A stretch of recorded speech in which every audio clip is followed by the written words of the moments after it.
Before we get underway with the agenda, I would like to start with our territorial acknowledgement. We acknowledge that the land on which our school and district buildings are situated is the traditional, unceded, and unsurrendered territory of the Algonquin people. We also recognize the enduring presence of all First Nations, Métis, and Inuit peoples on the land on which we gather here today. Trustee Morris, welcome. A little slow, but Well, welcome. hey, place. I think you need to be up here a little farther. We Right here. want to see your face. So thank you for being here today, Trustee Morris.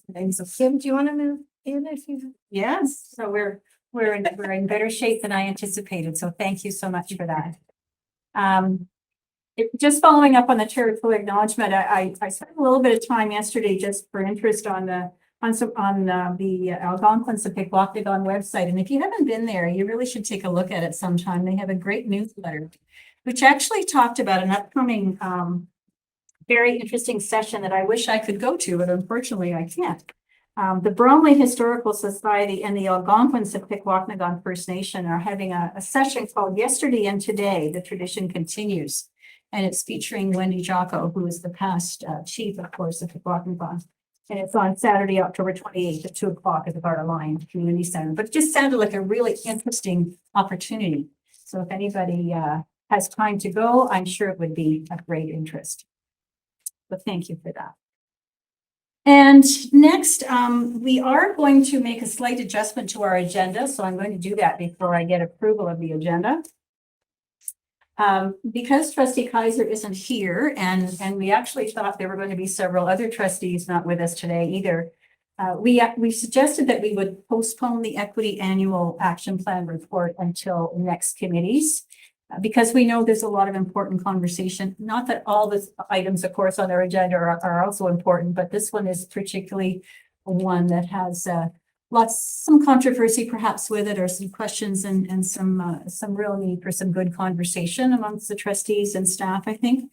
So we are going to postpone that item until the November committees meeting.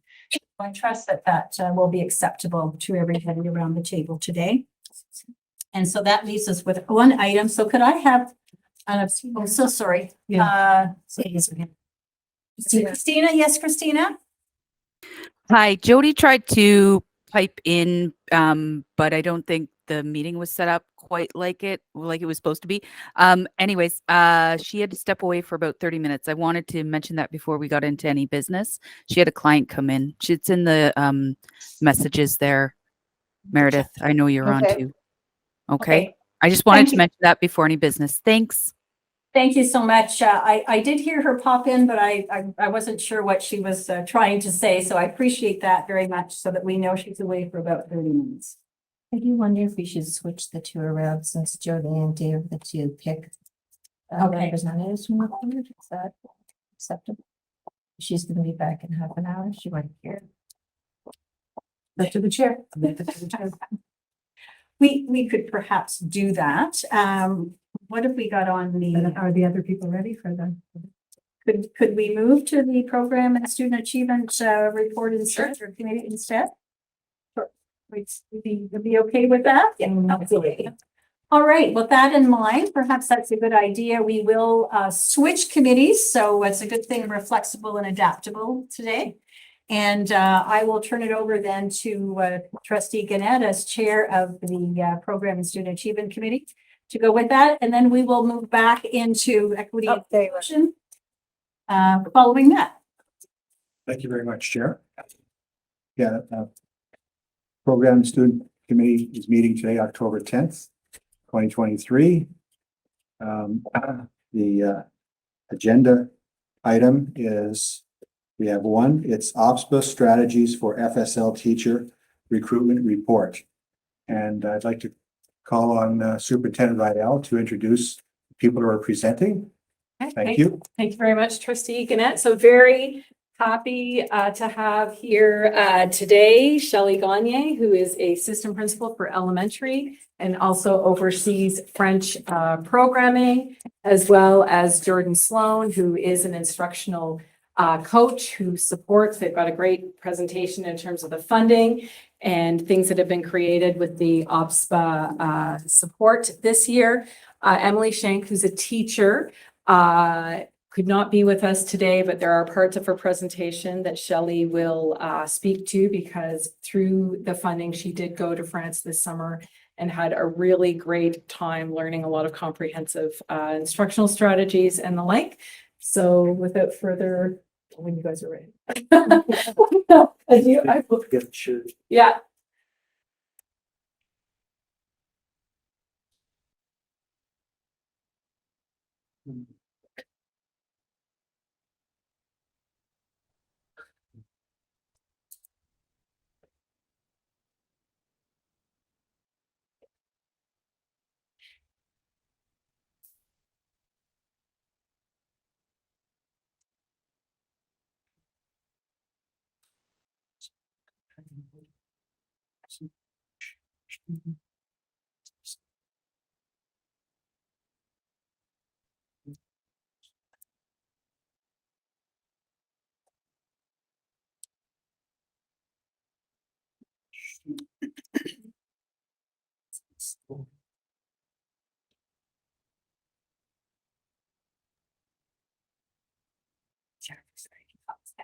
You go team. There we go.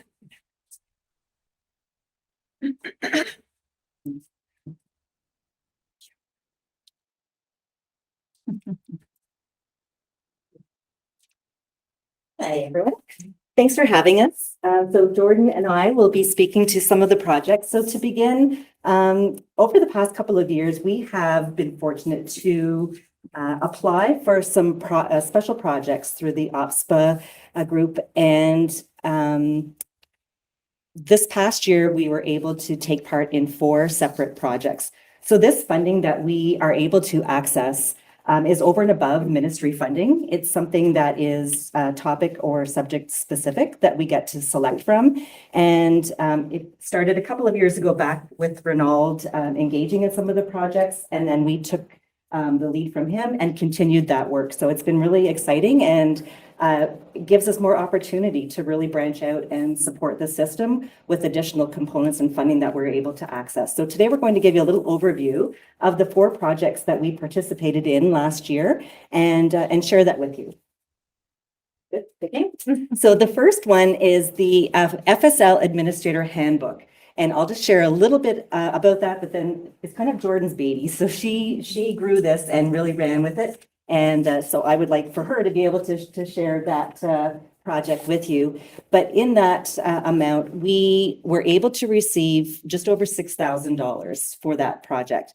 And so what we did was bring together a working group of administrators across the 2 panels to be part of this group, to be able to help us with our vision of what the handbook should include, to go through it and meet with us and give us feedback, and then just to make additions, anything that we would like to see added to it, and then allowed us to come back then and finalize things, and so that we could put it into final print and roll it out to the system. So I'll turn it over to Jordan, and she can share a little bit about the work that we did in regards to that particular project. So this project came about in my role as a bilingual literacy coach in the board. I work with a lot of the administrators in our schools, and the same questions kept coming up. And I thought, wouldn't it be great if we just had one reference tool that everybody could go to? And as part of my principal qualification course, I had to do a practicum project, and that became the FSL Administrator's Handbook. So it's very much geared towards Renfrew County, towards, the timelines in our schools, the DELF and leading up to it, anything that an administrator might need to know about our FSL programs. So it started as a draft, and we brought together a group of administrators. They went through it. We had some brainstorming sessions. We improved it. And then we did that again last year. And now it is all ready to go. So it's being finalized and formatted, and it's going to be rolled out to everyone in the system. And something to add to that, sorry, let's join you.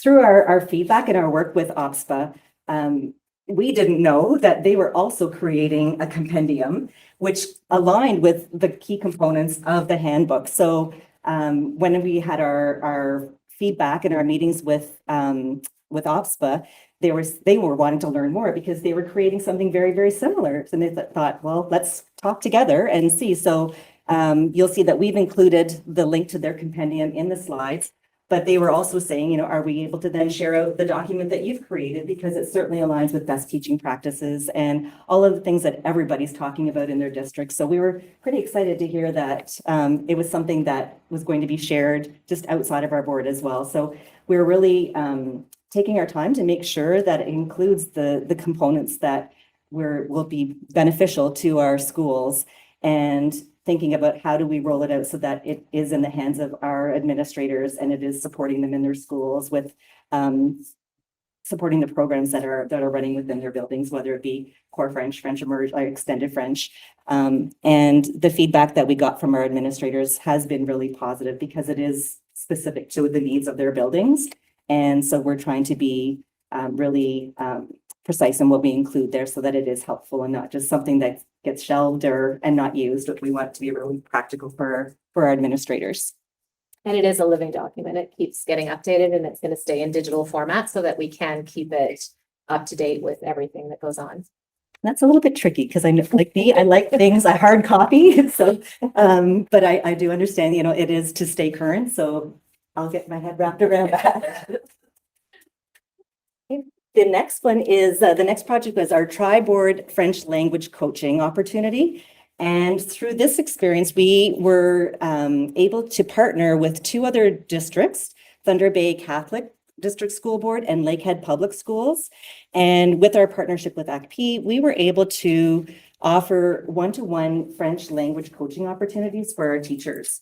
And it's the first year that we offered it, it was done anonymously. So we didn't really know how many teachers were taking part in it. We didn't get a lot of that private information. We wanted it to be confidential. Teachers maybe thought that it was a judgment because it was new, right? So that first year was more of like a pilot, a test sort of thing. But then as we engaged in it the second time, we tweaked it and we looked for opportunities to build upon.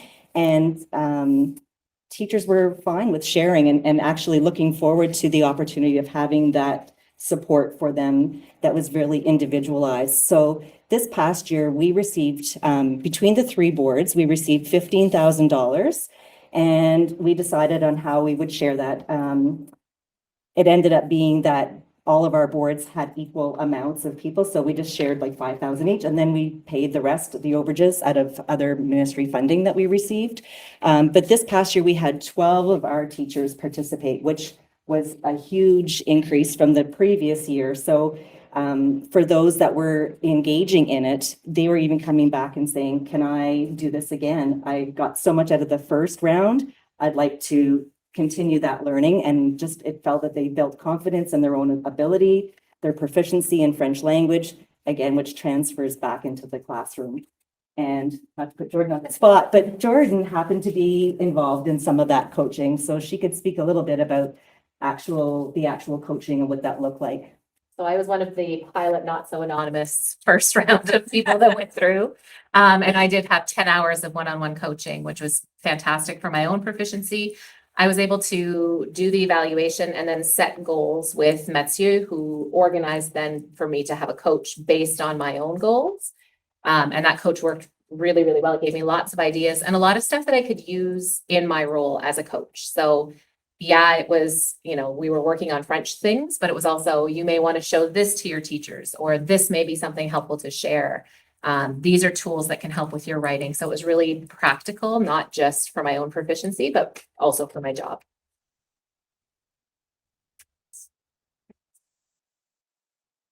And then this is the part that Emily really wanted to speak to. So she's really sad that she's not here today to be able to share, but she did send me, she worked really, really hard over the last little bit and created some slides, which I've incorporated into this presentation. It wasn't in the original that went out to everybody, but I just felt it was really important that we get to hear her voice a little bit. So I included the slides, and I'll just speak to a few of them if that's okay. I won't do it the same justice as she would, because she was just so passionate and grateful for the opportunity.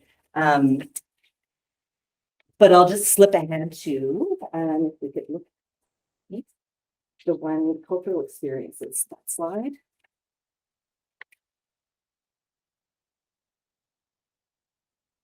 There. So what she wanted to share was her week-long experience, the things that she learned, the things that she got to explore and see, just to build her own knowledge and capacity, and then how she brought it back already into her classroom. So I'll just share a few of the slides and what she had said. So she said, one of the most significant takeaways from Francophonia was its rich cultural immersion. The sights, sounds, tastes, and aromas of Nice inspired me to infuse even more culture into my lessons. These sensory experiences have left an enduring impression on me, motivating me to engage my students more meaningfully in French-Canadian culture. Next one. So thus far, we have amplified our celebration of La Journée Franco-Ontarienne. Additionally, I have secured a $500 subsidy from the board, which I intend to utilize to enable all immersion students to participate in a French-Canadian carnival. I have further plans for the upcoming school year, and I eagerly anticipate sharing them. Familiarizing my students with French-Canadian culture is paramount to their meaningful immersion in the language, fostering a sense of belonging and enhancing cultural understanding, a vital step toward promoting equity and inclusion throughout cultural diversity. And then we just go to the last one, the thank you one. There's a lot there, yeah. So she wanted to, one more, there. She wanted to end by saying, I'm enthusiastic about sharing my newfound knowledge and experiences with my FSL colleagues and students. I eagerly anticipate allowing my students to immerse themselves in French culture through my observations and encounters in Nice. While there is much more that I could share about my Francophonia journey, I remain deeply inspired and extend my sincere gratitude to the RCDSB for providing this exceptional learning opportunity. So you could see, like, from the slides that she did incorporate, she did have a lot to share. And in her journey, not only did she take part in, she was able to select the courses that she wanted to learn more about to help her in her profession. She really developed some partnerships. She went alone, which was a big thing for her. She wasn't a big traveler, so she was really scared to take this journey by herself. But she did it. And when she got there, there were a number of other people that had gone solo from their board. And so she formed some partnerships and some friendships and lasting partnerships where there's a couple of them that they've developed pen pal relationships. So they are continuing through Google Meets or Zoom and staying connected. And at the end, they'll have a celebration of culture amongst the classrooms that are participating in this opportunity. So she said it's just a beginning for her. And she's even talked to some of the instructors there that she may even go back and be part of Francophonia herself. So it was a really valuable opportunity, and it's something that we wouldn't have been able to do without this funding that we were able to access.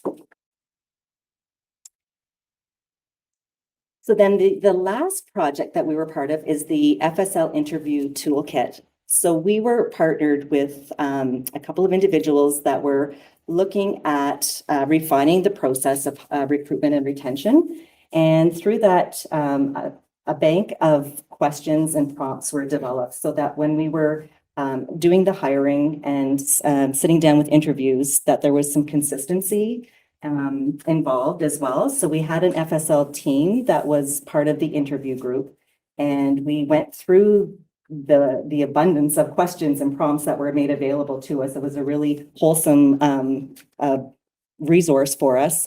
And we selected what we would use for our interviews. And that's what we presented each time we did the FSL pool hiring, and had a bank of interviews organized. And it really helped us to look at the French proficiency of the people that we were interviewing. So that team always had that consistent amount of questions. There was one that was a recording that was used, and just to be able to gauge the level of proficiency in those potential candidates. So a lot of the funding that we were given was, again, just over $6,000. So it was used for to release this network of administrators to have these interviews ongoing throughout the year. But then also the second part of it was to attend job fairs. And it was tough whenever we had virtual job fairs, because you just didn't get the same the same, it seemed like interest, like people were popping in and out. It just doesn't seem like a real kind of professional endeavor. But when we got to go face to face, you could interact with people and talk about what Renfrew County has to offer. And so Toronto was a big highlight for us. And it appealed in a sense that during COVID, I know a lot of people were they realized that they could relocate. And, you know, we're seeing different people coming to Renfrew County to put roots down. And so we went to Toronto and hoping to, and it was the biggest job fair of all. Krista had gone with me, and I think there was over 60 some school districts there. But it was a tough competition because everybody is looking for French teachers. So it was a big deal for us. And but the face-to-face going there and meeting people and sharing the postcards that were created to show what Renfrew County has to offer and to really entice them to come here was something that we were striving to do. So this year, we again are looking at particular sites to go to. Of course, our local, like our closest universities where maybe people have lived here and have gone away to university, Ottawa, Nipissing, that kind of thing. But also Halifax is a one that we're looking at because a lot of people go down east, and we're hoping that we can capture them and draw them back to come here and start their careers here. So that OPSPA funding did allow us to make those trips and to put some time and energy and investment into creating materials and resources to attract people to Renfrew County. So in summary, all of these projects serve a particular purpose, but if we look at the big picture, all of them combined work towards building quality programs in our schools, providing rich learning opportunities for teachers, and supporting them to become more confident with their language proficiency and skills. And all of that impacts learning right to the student desk. So we're excited to learn that we've applied for additional funding for this year's projects. We had an opportunity at first to look at acquiring $30,000. So we applied, and the goal this year was not to have isolated projects. It was to have something big and overarching that would pull all of those topics together. So we have put in a proposal, and at this point, we have received $14,000 to go towards that project. However, they've indicated now that the funding will be released in phases. So that was phase one. And we've been assigned a mentor. So Deborah McFadden is our consultant that is supporting us. And within some feedback that she's been giving us, she's indicated that phase two is coming. So we're hoping that we can extend that and really make the best use of all of that funding that we can to, again, provide support to our educators and deliver those quality programs. And that is it for us. Thank you for your time. Are there any questions or comments? None noted. I'm sorry. Yeah. Sorry. I'm sure everybody else had changes, right? It's so polite. I know, I'm sorry. I always have questions. I always have questions and comments. Great work, that's for sure. And I think Renfrew County is actually highlighted in one of the resources, right? That was printed this year, I guess. Yes. Was it around recruitment? The recruitment. And I think there's some quotes from maybe a few people in the room here that have been. Yeah. Perhaps Superintendent Kuzno? Yeah. Anyway, it's lovely to see Renfrew County being highlighted and kind of being one of the leaders. And as I recall, I think there were like only 13 or 14 boards that were accepted for funding Yes. across the province. So that also sets us apart significantly. So, really well done on kind of looking forward and seeing where you can get that funding and how you might make the best use of it. I guess I am kind of wondering sort of what is next, right? And you did talk about more funding and kind of more overarching. So are we looking at repeating the Francophonia piece Yes. or? Yeah, we have secured our partnership with ACP again, and that is, to me, that's just an added bonus. We're able to get quality key speakers to come that are most current with practices in French. And so we have our partnership extending with ACP, and then with the OPSPA projects, we'll continue with our recruitment and retention and really looking at the web design, like for example, on our web page, and how are we reaching people? What are we doing? And just they've come up with checklists in those documents that have been released through OPSPA So through our networks, our working groups, we're able to kind of look at that and refine it perhaps and look for areas where we can improve. So some of that will go again into that recruitment and hiring process. And then continuing with the coaching, like that was such a bonus to have that funding to be able to support that. So we're really happy to be able to, because we've heard such great feedback from our educators that with 12 and it's $1,000 a person. So there's, $12,000 that we don't have to access out of other ministry funding that we can really place it towards that development. It's fine. Another Well, question? I do. I have another Okay, I'll question. go last. Thank you. I guess I'm thinking about the coaching, and so I assume that when you're doing your recruiting, you're also talking about all these great supports that you have for teachers who are coming in, right? Because that's such an important piece and a bit unique maybe for our district. So I'm sure you're doing that. My question though is around, you talk about what sites you're going to this year. And have you been to sites in Quebec? Can you talk a bit about reaching out to the Quebec area and Montreal, to come? the Montreal area is often, so when we get job fair invites or information, a lot of it's done through Apply to Education. So they kind of give us the list of what's available for the year. And so we'll try to select from that list of where we think we would be able to attract the most. But yes, McGill, I believe, is the Montreal, yeah. Just that Quebec is so close Yes, by that right. you would hope that maybe, we could entice somebody to come and Yes. join us on this side of the river, which should be really great. Yeah, absolutely. Super work. Thank you so much. Excellent presentation. Appreciate the work. Not a third, it. not a Done. third, okay. Yeah. Actually, Chair Humphreys took most of my thunder because she said many of the things that I was going to lead to. So the only thing is I'm glad that Jordan was able to take in the coaching element. And I just wanted to put in words as I think it develops a network and nurtures our new FSL teacher group. And I think that, happy teachers being given the support, et cetera, nurtures, I think, good feedback and good PR that they will venture to wherever they go to say, hey, on top of the support Susan mentioned, you basically quoted what I was going to say. So anyway, that being said, are there any more questions or comments? None noted. There's no recommendations for this report. So that being said, if we have a mover and a seconder, there's no questions. I'm fine with that. So I'd like to move that this report be accepted. And are there any seconders? Okay, Brian. Lastly, just a motion to adjourn the meeting. Seconded by Susan. Okay.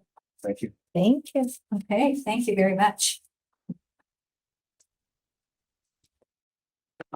I'm sure it's been a challenge for our folks to keep track of who's moving and adjourning, because I'm not sure we adjourned out of the last meeting yet. Oh. Let's go back to the last meeting. Sorry for kind of the mix up. Thank you, Trustee Gannett. Very interesting presentation. Lovely to see so much going on in that area, and hopefully we can encourage more teachers to join us, more educators. Lovely. Okay, I think so that was the only agenda item, right, Trustee Gannett? Yes, thank you. I just want to confirm that. So if we can now go back to our Equity Inclusion Committee, and we've already talked about deferring the first item, and so we just have the Parent Involvement Committee report. So I guess I would like to have a motion to accept the revised agenda, if we could do that, please. So could I have a mover, Trustee Morris, seconded by Trustee Dobson? All in favor of the revised agenda? Excellent, thank you, and that's carried. I appreciate that. I think it will be valuable to have hopefully everybody around the table for the next committee meeting. Did I just check to see if Trustee Primo is back joined with us or not? She hasn't indicated in the chat. Okay. Well, I think we're going to have to go ahead anyway. And As you can see on the agenda, we have a parent involvement committee report, and this is a follow-up from, as you may recall, a parent involvement committee presentation and letter that we received back in June, I believe. And we felt it was definitely time. We needed to respond to that. So I'm going to turn it over to Meredith. If she could lead us in the conversation on this one, that would be great. Sure, my pleasure. Thank you, Chair. So further to the refresher that our chair gave, I will just remind you that in April of this year, a thought exchange went out that asked the following question: how might PIC and the district support you as a partner in your children's educational journey? Now, from that question, it led to a whole cascade of different thoughts and responses that came in, and an exchange and a back and forth with this group, the trustees and the chair of PIC. On Monday of next week, the 16th, is the first PIC meeting, Parent Involvement Committee meeting of the year. So we felt it was important. This was originally on the August meeting, and to bring this up before the next meeting. It's on their agenda to hear back from this board to some of the questions that were raised. So as you recall, Danya, the chair, came and gave the presentation. The trustees asked her what it was that she would like from the board of trustees, and she asked for feedback to help guide the work of PIC for the year. What kinds of things would they engage parents on that would be helpful to the board of trustees? And so we'll open it up for that conversation in a minute. But first, I just also wanted to go through some of the other recommendations that came from the thought exchange and the status of where they are so far. So the first suggestion was to do more pushing of communication out to parents on topics of interest to them. I did mention in my strategic communications plan that we did certainly have a plan for this. And in fact, as you know, you met Connor, he started today. And one of the things that we discussed is we're going to have an email that goes out with in case you missed it, ICMYI as the what is it called, alliteration that's used to show parents a lot of the things that have happened just in the short few weeks since the beginning of the school year. So to talk about things that happened at Truth and Reconciliation Week, the Chromebook initiative, some of the other media, as well as communications that we've had. And each one of those will point parents to a different social media channel that they can then asking them to join. So we're going to try build our profile that way. But we have used email to reach out to parents as well. Just on Thursday, we reached out on the Student Support Fund. And in fact, we've had a phenomenal response just from Thursday to today. I can report, given with the donation from St. Andrews, we're close to $6,000. Wow. Yeah, so it's Already. hugely successful already. So we can see that parents are engaging, they're reading our emails, and they're responding with a lot of compassion. So that's wonderful, and I'm really happy to report that. Now, once we have a portal, which I'll also talk a little bit about, those kinds of things together with social media can be housed there. We have resources for parents on our website. So in terms of putting them in one place, that does happen. But as we review our practices, and we will look and see how we can improve some of those communications and engage parents more to be better partners for their children's learning.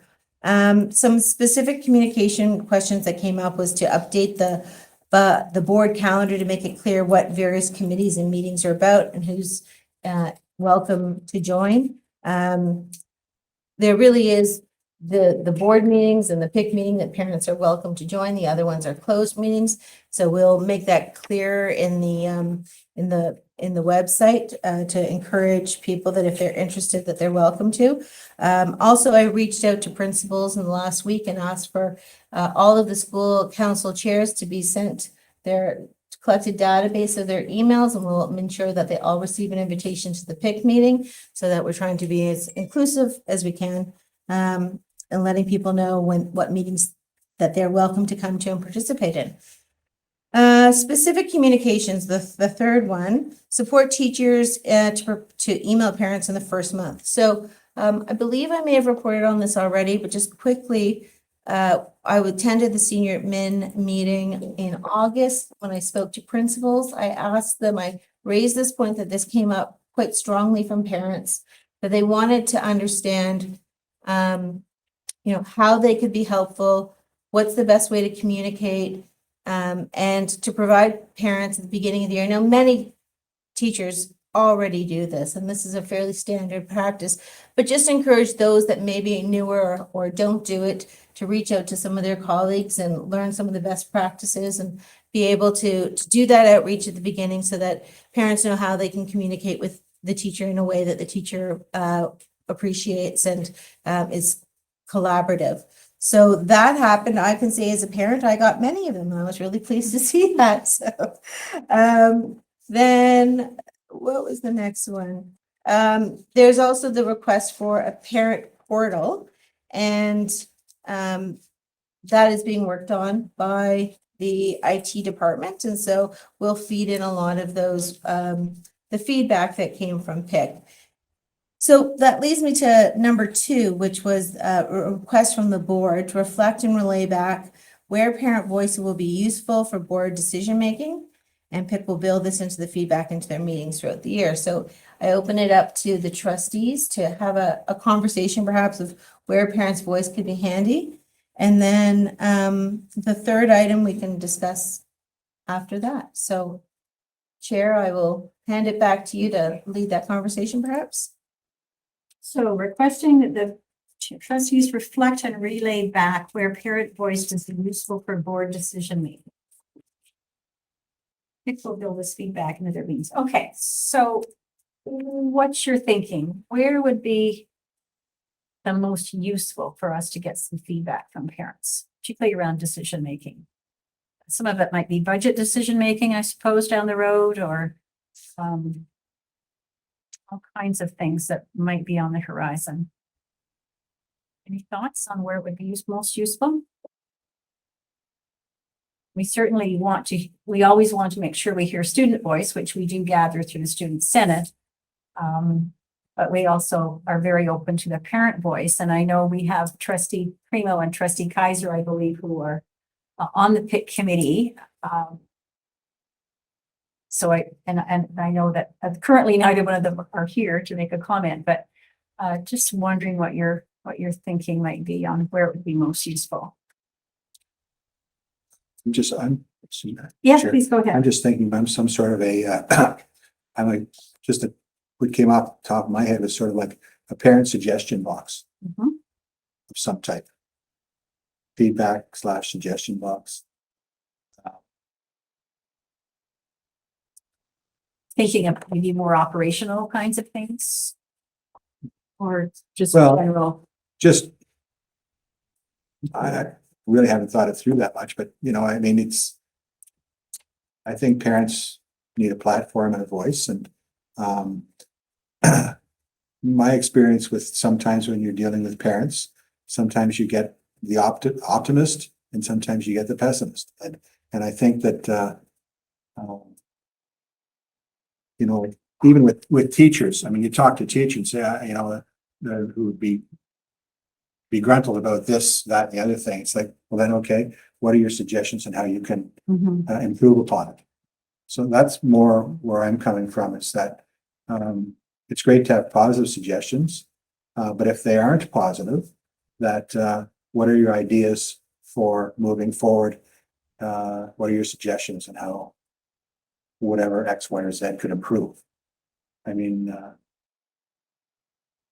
I have no idea if the majority of the input from parents is going to be that of a positive, neutral, or negative nature. I have no idea, but it's always important to have that two-way communication. We need to be open to them all, obviously. Exactly.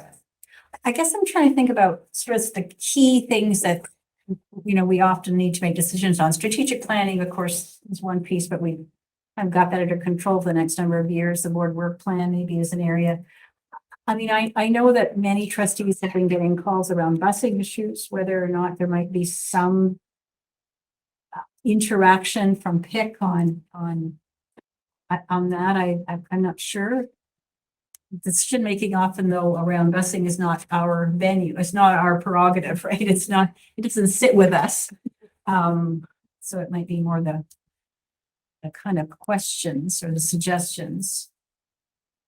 I mean, I'll give you an example. An example would be regarding busing. I mean, I've fielded some phone calls with a common theme that would be, well, we haven't had a bus yet this year, and we've been told we're not gonna have a bus till the end of October. And that being said, and we're talking about really good parents trying to struggle with the fact they don't have a bus for their kids. And they've said to me, well, since we haven't had one for September and October, would it be possible to rotate things so that the November, December buses come our way and the people who've had buses don't? Well, I mean, you talk to people in the know about busing and you don't realize how many obstacles Yeah. are truly in a question like that. Right. But the parents they had a voice, we listened, we talked back and forth. I've done some research on it and they're not easy answers. They're very challenging answers. I think it's important that they feel regarding transportation and busing that they do have a voice, Is there heard? that they're heard. I believe that trustee Reddy, you've got a hand up there, Christina? I do, because, well, I want to echo my colleague's voice there about transportation. That was my first and number one thought, because I think that parents not only should have a voice at that because it affects their lives so greatly, like if they have to drive in a student or anything like that, but also like be open to what is working well, what isn't, and solution based, be very solution based, right? Is what can parents bring to the table around ideas, and there's experiences that from other counties if they've moved here. Oh, Jody's back. Okay. And then the other one for me would be around diversity and inclusion, and kind of that same concept of what's going well, what isn't, what could be new, and solution based. And of course, and I think is something, and I don't know if this, and I guess this is more of a question from me, is have we ever spoken as parents about what they can have influence over? Because even that was one of the questions that came to my mind, like, was, okay, well, what, because we know curriculum is dictated and all those different kinds of things. So there's like, what can parents have influence over, but what would they like us to add? Like, can we advocate for? Would be another question I would ask them, is like, what are your priorities for, as a board, should we be advocating to the ministry or whatever councils? And again, my lack of knowledge is into play here, but what could we be advocating for? So that would be my feedback for that type of question to the parent council. Yeah, thanks, Christina. And those are good points and good comments. The challenge always becomes, of course, is the role of the trustee, the board of trustees, making kind of those strategic overarching decisions, whereas on the operational side, and I think busing is a good example. We have no control over busing per se, because the funding comes through the ministry to us, to the consortium, and then Consortium has its own board of directors. they have their own board of directors that manage that. That's right. Now, is there a way though that we could somehow facilitate PIC providing or having some conversation with the board of directors? Or I don't know. I mean, just again, so that, maybe there are some solutions or some. I suppose the board of directors is made up of 2 trustees from each of the member boards. Certainly a trustee could bring it. I don't know that PIC could get to the board of directors meeting, but if PIC was to bring something to the board of trustees of either of the member boards, and the trustees decided that they would like to send that to the consortium, the message could get to them that way, Okay. off the top of my head. Okay, yeah, this is kind of all off the top, right, a little bit, right, but that's a good point, and I think that's a piece that we sometimes do forget, is that the consortium has their own board of directors that make all those decisions. We really are just the funder in some ways, right? We just flow money through to the consortium.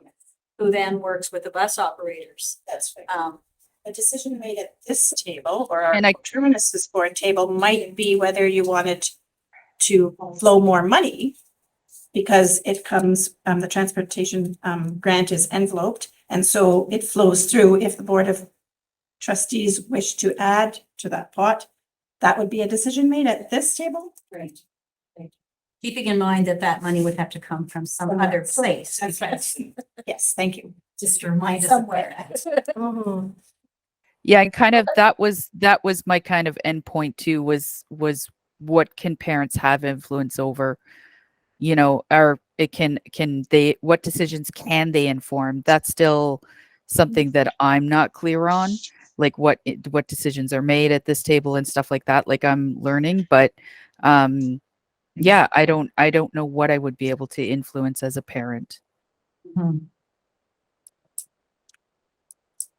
It is tricky, for sure. Trustee Connect. Yeah, just adding what Superintendent Barnes said. I mean, the what if we were to, as trustees, open that envelope and money came from somewhere. I really, and this is me talking, not all my fellow trustees, but I think we would be opening up something that the government might be happy with us because we would maybe have a sliver of trying to solve some of their issue. And I think that precedent would be concerning to me as a trustee. I think that the crux of this needs to lie in Toronto with our government. And if we were to set that precedent, that would be quite concerning to me because we have so many other things. I'm not saying never, but I'm saying at this point, I personally don't think that would be in the best interest of our board. And this, I'm speaking for myself. I haven't thought through this fully, but I think that would be a challenging situation. I don't know what my fellow trustees would think. That's for another day, but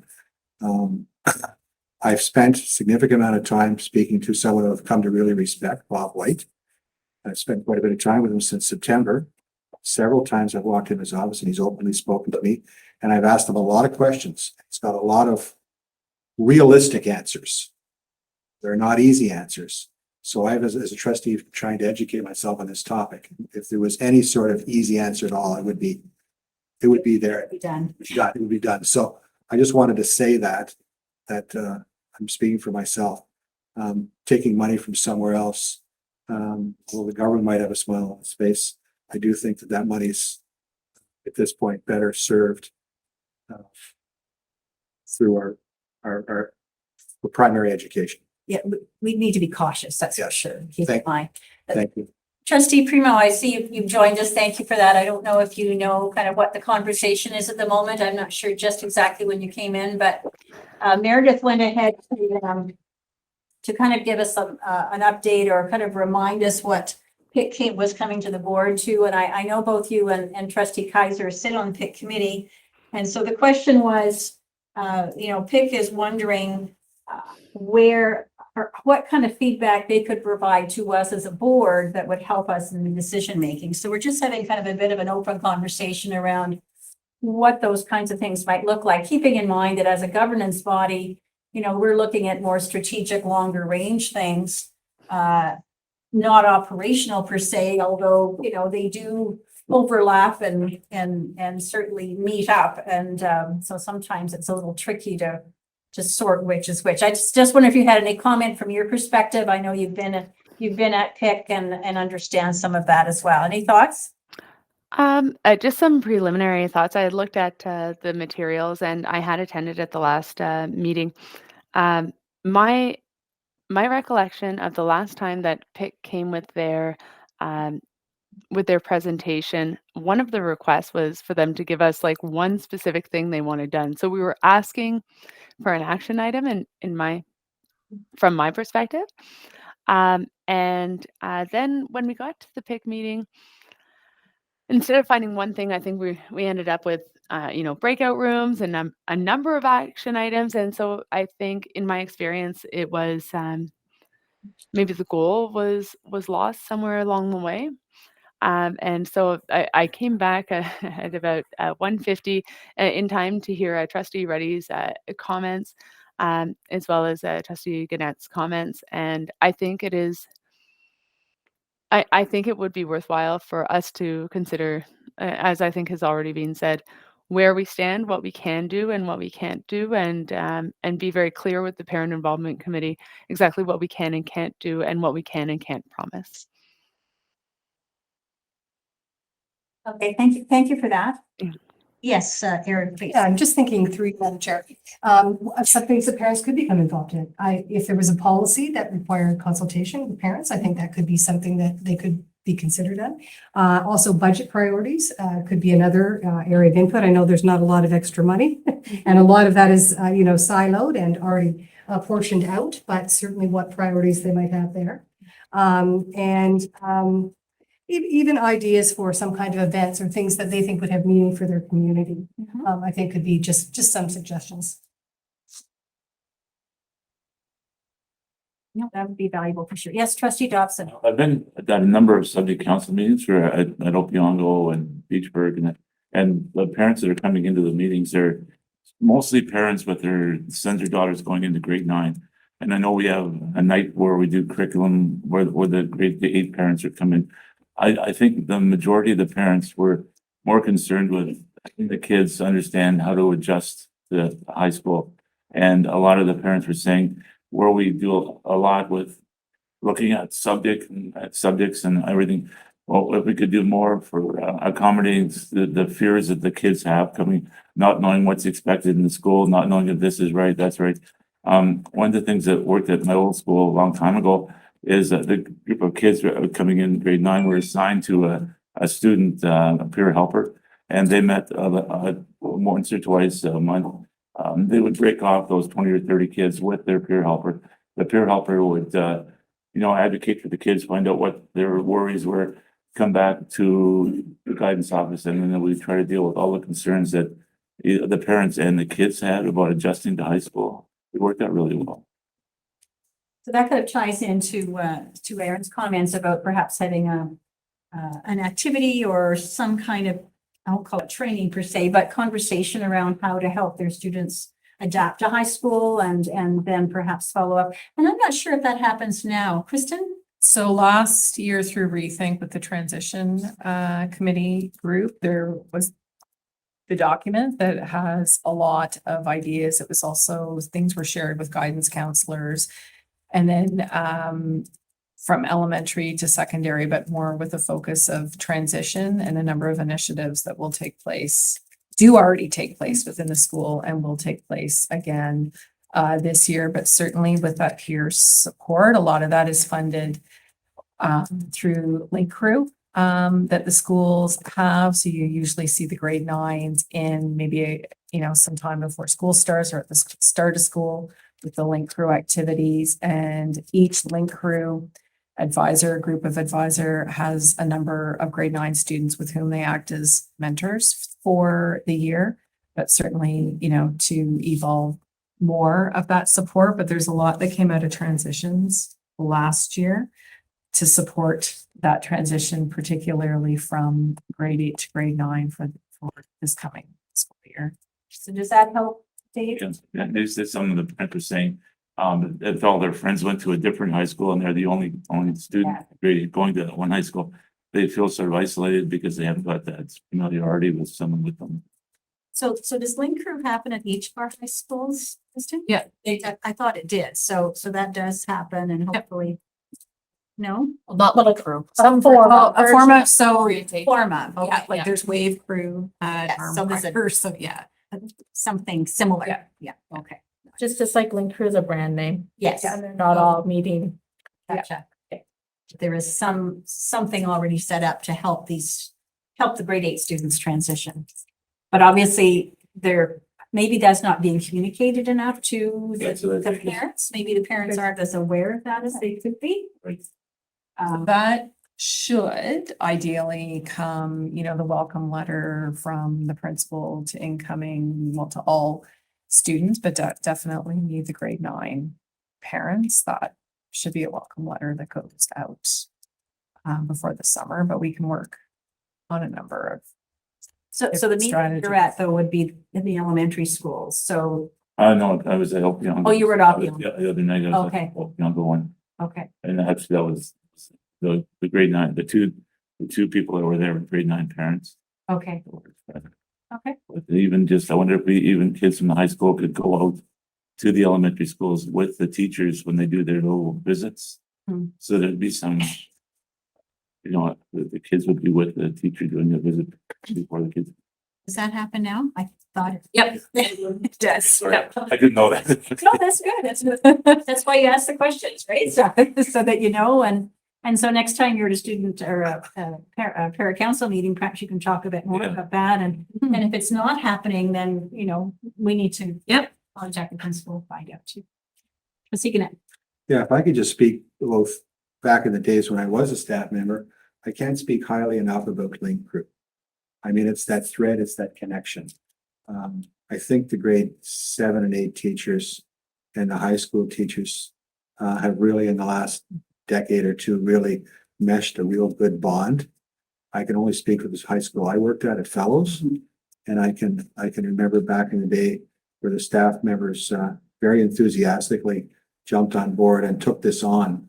And right up until the time I left, it was a real key sort of invitation and meshing from the elementary panel to the secondary. I saw it firsthand. I'm assuming it's continuing, and it's just phenomenal. And I can really think of back in the day when I was in the middle of my career, one of our staff members who's done several presentations here, Alex Harris, who at the time years ago was back in the end, they still call him that head boy at our school, then became a teacher. His father was a teacher at our school, and he was one of the Link Crew leaders, being one of our very enthusiastic, capable teachers. He was one of the main organizers, and anybody that knows Alex, he's quite an organizer. So he, I don't know who's leading the charge now at Fellows, but I would suggest that any trustee that would like to go and just observe at some point Link Crew, I would hope that they would think after they're done and spending a couple of hours that they would be as enthusiastic as me witnessing it and being a staff member. It's a really dynamic day.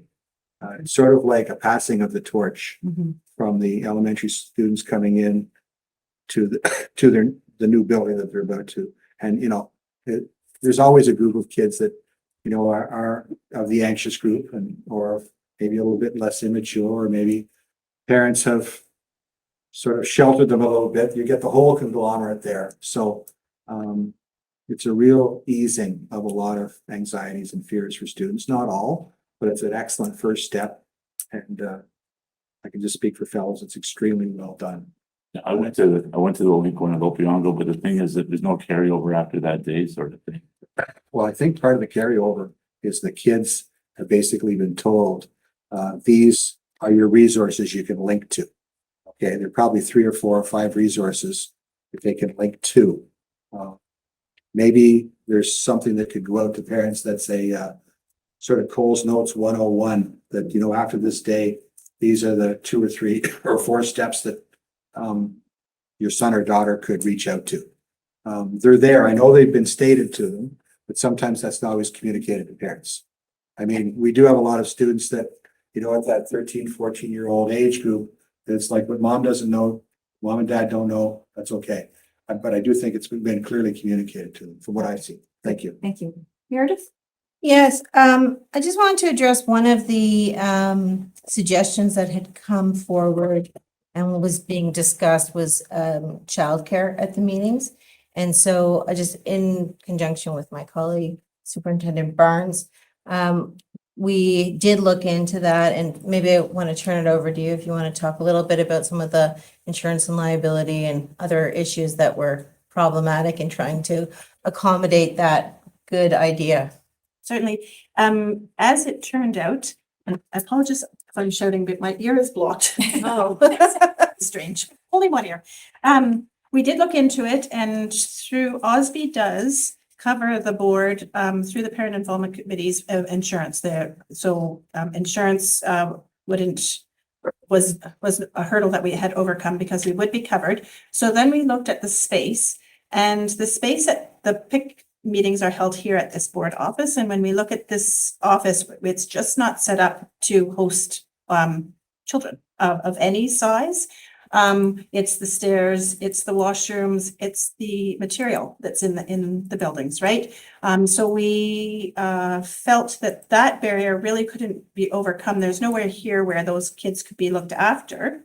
So putting it back, does the meeting have to be held here? Could it be held at one of our school sites that perhaps had rooms that were better suited to childcare? I think that was really the crux of it, is we just really couldn't find a way there was no suitable space here in this building.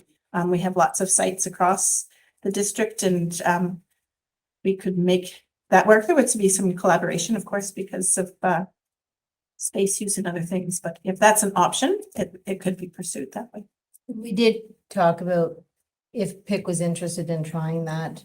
It does make it more challenging, perhaps, for virtual, and we're set up here for that kind of thing, and staff attending, but there could be like a pilot. We could try it once and see how it went, if that was something that that was of interest. Mhm. And I think there are space now. The gym wouldn't be set up for virtual, but perhaps a library or and then different rooms. I'm not sure how many people would be in attendance, but again, once you picked a site, you could look at it and maybe it would be another site. So, And the other thing we had discussed was that people would need to in advance let us know so that we had the right ratio of ministry mandated, how many kids per provider and whatnot. So there's a lot that would go into making it successful. You would need insurance too. No, she said we do have the insurance do. through OPSI, yeah. And the other piece too would be to know if there were special needs that that child might have too. Right? So that's another piece of letting you know ahead of time. So you're going to take this back to PIC and tell them we had the conversation and kind of go from there. Yeah, maybe together with Trustee Primo.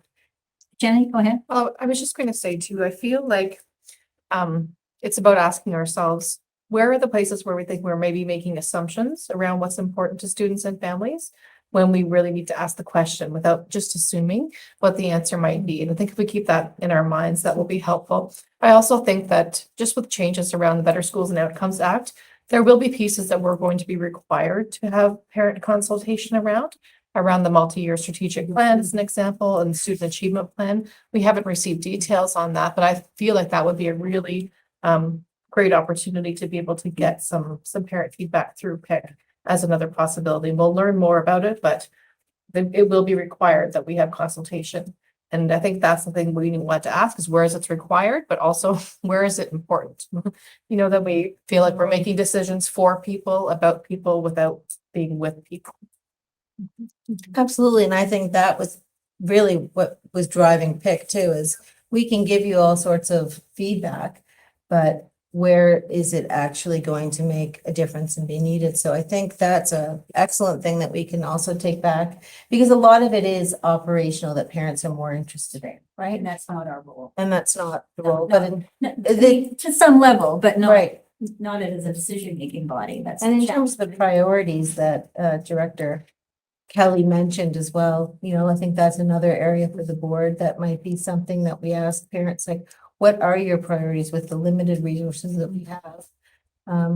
Like where a ranking or something is potentially. So maybe it's just a commitment from the board to be cognizant and to be more and more aware of reaching out to PIC when there are situations that they could really help us make some decisions and provide input for that.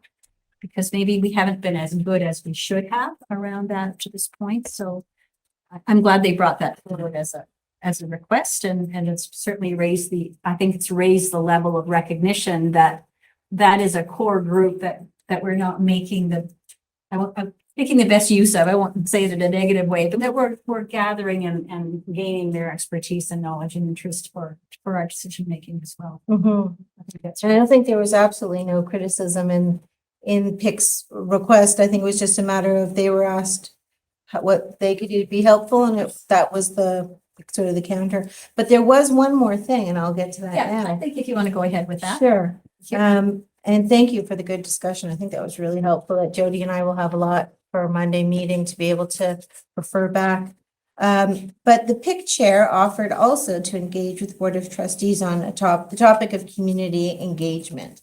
And something that she and I together could work on a presentation that would be some professional development, learning opportunity that was optional for those that were interested. So outside a board meeting.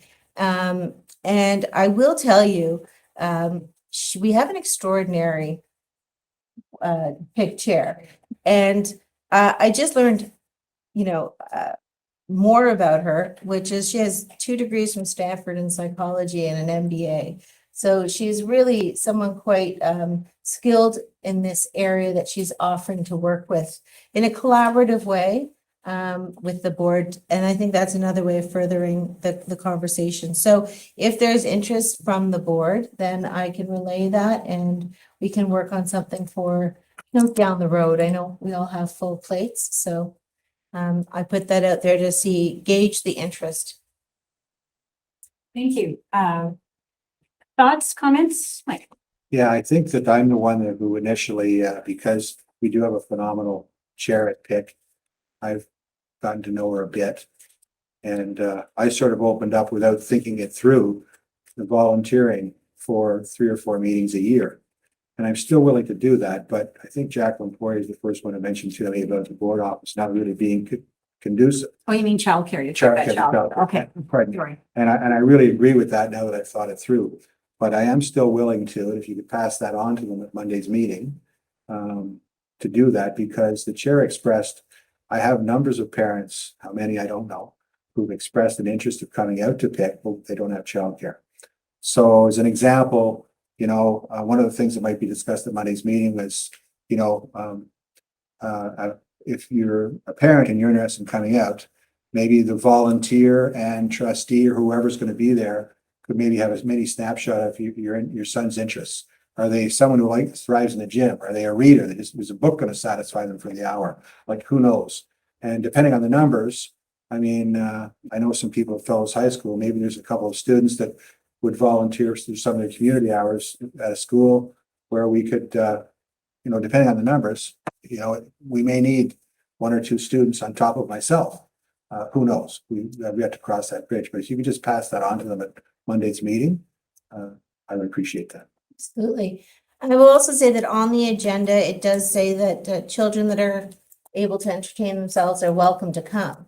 So we don't exclude kids from coming to the meeting. It's the question of offering board sanctioned and subsidized and, ministry full, all those different things of childcare. So kids are welcome to come and read a book. We've had little ones that, were just playing in their car seat type thing. And so we do have kids and they are welcome, but I will certainly pass along. And I appreciate that. And I know they will as well. Thank you. Good conversation as well.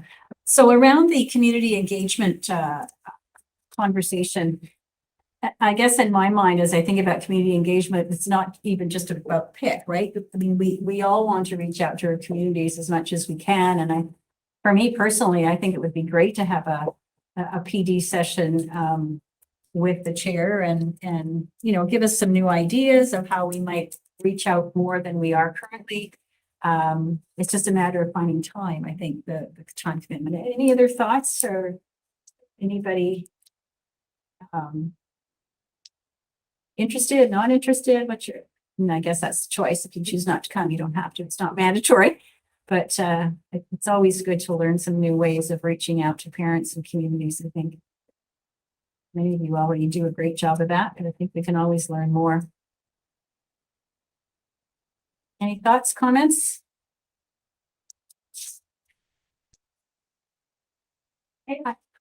I would love to have us pursue that opportunity.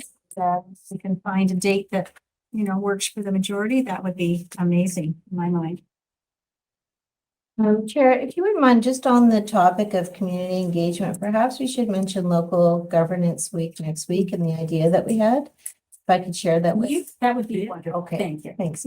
So, next week, OPSPA has put out, in advance, some information on local government week that is happening October 16th. And one of the ideas that we had to promote it was to, do a social media sort of campaign with each of your pictures and where you're the trustee jurisdiction, and a little bit about yourself or some information about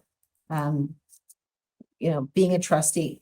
The other thing that we are going to do is send an email out to principals to let them know that trustees are available to be invited to civics classes to talk about local government if they choose. And so that doesn't have to be next week, but just down the road, and reminding them along with municipal councilors that trustees are elected, and make that reminder. So those are sort of the two things that we're going to do on our end to help further that goal. Great. I think you would have all received an email from Stephanie Donaldson this last week talking about government, local government week. There are some resources there. I know some of us in the past have gone into either grade 10 or grade 5 to talk about the role of the school trustee. As it's next week, I don't imagine that's going to happen for any of us, because we all have pretty full plates and maybe can do it next week, but it doesn't mean we couldn't do it later on. I think it would be really neat to actually link in with a local municipal councillor as well, and you both go and talk about local government week. Kim, you and I went, didn't we, in Arnprior last spring and did a session with the grade 5, and but it's nice to have some resources that OPSPA's providing us as well. So, but just so that you're aware that that's on the horizon too. Any comments or questions about local government week? And is there anything else on the PIC agenda piece? We're done, I think, with that. Thank you for bringing it back. Yeah, thank you. Getting it sorted out. And so their meeting is on Monday. So are you attending, or you're attending, and Jody and maybe Dave? Dave is our trustee Kaiser's RSVP that he's attending, and the director and I usually attend as well. Excellent. Okay. And I also have heard back from quite a number of parents, principals, that their school council chair, I think I should call it, not president, right? Yeah. Chair is planning on attending. So that's great news. Great. Yeah. Good. In fact, one school said there was a whole host of people that wanted to come. So, Okay. so we'll have to increase. And there's food and not a lot of food, but there's refreshments, and parents get mileage covered who come to the meeting. So, we might have to increase that budget if we get a lot of people coming in. That'd be nice. That would be great news. That's for sure. Just one other quick thing, maybe I will mention to you, nothing to do with this agenda, and I apologize for that. It's just kind of an add-on just for the trustees and for staff. We are going to have to change our November the 28th board meeting date. And I'll tell you why. You will remember last year that the initial, the beginning of the term was November the 15th, that the government pushed that back from December the 1st to November the 15th. So that is the same every year. The new term per se starts November the 15th. And we have to have our organizational meeting, which means electing chair, vice chair, and all of our committees set up within 7 days of that date. So it means that we're going to have to move our board meeting, and I expect we're looking at just the week before. Is that kind of what we're thinking? The 21st. So instead of the 28th of November, it would be the 21st of November. And that's a Tuesday as well. So I know it's very short notice, and I apologize for that. We just didn't realize until the last couple of weeks that this was a change in the requirement for every year, not just the first year of the due term, but for every year. So it does mean a change of date, and I know that complicates things for people who already have things lined up. So my apologies for that. So that's the November meeting. It's not the October meeting, still is good. And November committees will still be the 14th, but we'll have to change the November meeting from the 28th to the 21st. So I thought I'd give you that heads up today. Yes, Jody. Just checking with the. And I'm just advising that Because we've had many discussions about it. Go ahead, Jody. Sorry. Sorry, I'm just going to be out of the country that week. I don't know if everyone needs to be there, but I'll be gone from the 17th to the 25th inclusively. Okay. I'm just following up on when audit committee is, because I feel like it's the 22nd, and that's where the financial statements go to there. So then we might still have to have a special board meeting after that audit committee to get to the financial statements. We do that in December, though? No, because it needs to be Has to be in November. November 30th. But I'm just Okay. All right. If I could we ask Ms. Maktar to? So you said December 22nd is your meeting? Yeah. November. Sorry, November 22nd. November 21st. Oh, Jody, you're away from the 17th to the 25th. Is that what you said? I'm sorry. Yes, that's right. we'll probably have to do like we did last year, is have two in November. let's do a special board meeting for the financial statements.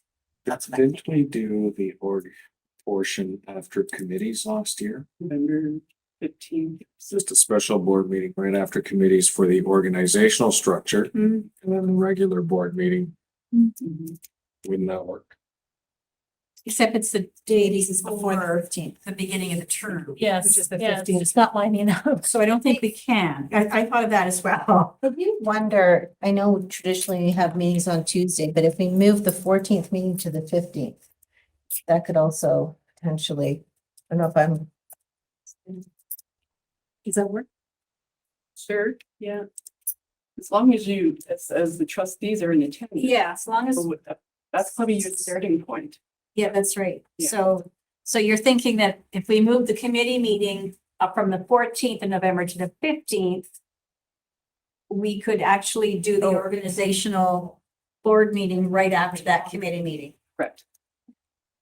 And we'd still have to have one on the 28th for the audit. Audit is on the 22nd, and then Yes, and they'll bring financial statements to the board on the 28th. Yeah. So thoughts on that from those of you who are here? Would that work to move it from the Tuesday, the 14th of November to the 15th? And still hold the 28th as board meeting? But we would do our committees and elections on the 14th, right after, or the 15th rather, right after committees. Does anybody have any huge issues with that? I'm available Nina? from 9 until 3, if that helps, on the 15th. You're available from 9 to 3 on the 15th. Yeah, Maybe- I have some appointments, but I can move them. we may have an issue with staff being, need to be in Perth later that day, so. Sorry, need to be Perth. in Perth. Yeah, I think so. Just an hour and a half, 2 hours away. Yeah. You think so? Okay, Yeah, for the committee portion, we're fine. Okay. Then we could leave, then we would leave, yeah. Yeah. Okay, and then for board itself. We don't need to be, no, sure. The director. Yeah. That's right. sorry. Yeah. I think we'd be fine. Okay, so, but Jody's only here till 3 that day, so just have to work around that too. Okay. All right, we'll confirm that, though. We'll have to talk with Leo and with trustee Bowen and trustee Kaiser. But just so that you're aware that there are going to be some adjustments. Again, we hate to do it last minute, but it is what it It is, is. right? So apologies for that. Okay, I think that's it. Anything else for the good of this particular meeting? And if not, I would look for a motion to adjourn. And I would see trustee Gannett and trustee Doherty. All those in favor of adjourning this equity and inclusion meeting? And that's carried. Thank you very much. Thank you for joining us virtually. And thank you for those being around the table. Very much appreciated. Okay, thanks, everybody. We'll see you in 2 weeks.